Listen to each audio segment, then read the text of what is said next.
I didn't really want to make this video, but I've sort of become the HSTV-L guy, and apparently people want to learn more about it. I also figured that, since I last made a video on the HSTV-L around a month ago, making another one now couldn't hurt. In the course of researching and bug reporting the HSTV-L, I've learned some pretty interesting things, and since I never really talked about how it could be balanced if it was fixed, I'm just going to combine those two topics.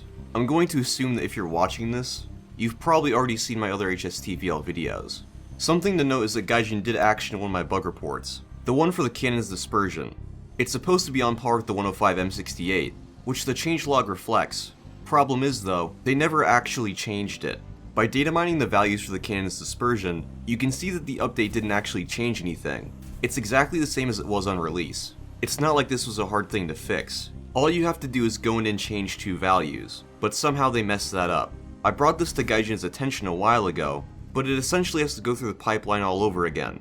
As it stands, the HSTV-L's cannon is 3.5 times more inaccurate than the M68. Anyway, on to the stuff I've learned. I recently bought a book called Jane's AFE Systems 1988 to 1989.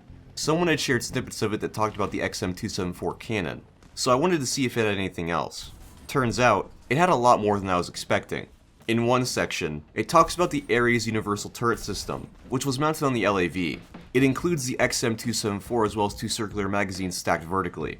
What's interesting is that it says this: the automatic loading system enables one round to be fired per second until the ammunition supply is exhausted.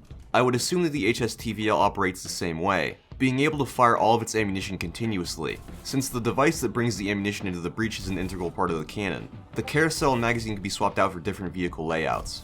I had seen some people on the forum suggesting this before, but I was skeptical, since there wasn't really any solid evidence, and it would make the HSTV a lot harder to balance. Up until this point, I've never seen anything that mentions exactly how the autoloader functions. The most detailed description was, the entire loading function is automatic. There was nothing saying that the gunner had to wait for the carousel to be replenished, or how long that would have taken. I assume that Gaijin is basing how it currently is on this diagram, which belongs to the High-Mag test vehicle. Interestingly, there's a congressional hearing that talks about both vehicles. It says that the High-Mag would be getting a 6-round feeder, while the HSTV-L would be getting a 26-round feeder. Since that's all the information we have, I think that's how it should be modeled in-game. I'll get back to how this could be balanced later. The gun should also eject shells out of this little covering here, but that isn't really important. The HSTV-L's transmission is also listed, with it having 4 forward gears and 2 reverse gears. In War Thunder, it's currently modeled as 4 forward gears and 1 reverse gear. Since War Thunder doesn't have a concrete way to model torque converters, Gaijin just doubles the gears that the transmission has, so the HSTV-L should have 4 reverse gears in game. This would put it on par with NATO MBTs. I think I might have found the HSTV-L's optical system as well. I found a system that matches its description pretty much exactly, and it lists the fields of view that are available. Unfortunately, it doesn't list magnification levels. Gaijin could just make something up. I mean, it wouldn't be the first time, but the bottom line is that the sight should have 2 levels of zoom, instead of the static by 9 that it has right now. A defense magazine I bought shows a diagram of the HSTV-L's basic internal layout. These two things that Gaijin labels as fuel tanks aren't actually fuel tanks at all, but that should be fairly obvious. Fuel tanks don't need grills. It looks like it has 2 fuel tanks, one located to the right and on top of the engine, and one in the front of the vehicle. The fuel tank up front is actually fairly significant, as it would give some protection to the crew.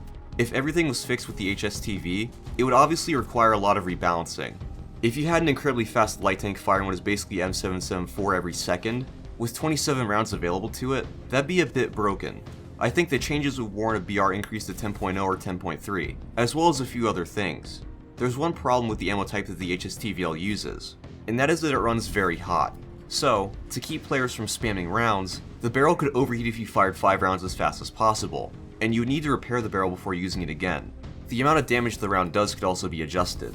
Right now, it does less damage than the APCR, but in reality, it was more like 105 APFSDS. So, in game, I think its damage potential should be 80% of 105 APFSDS.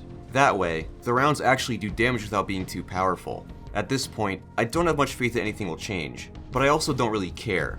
If I do make another video on the HSTV, it'll be after Gaijin makes some drastic changes to it.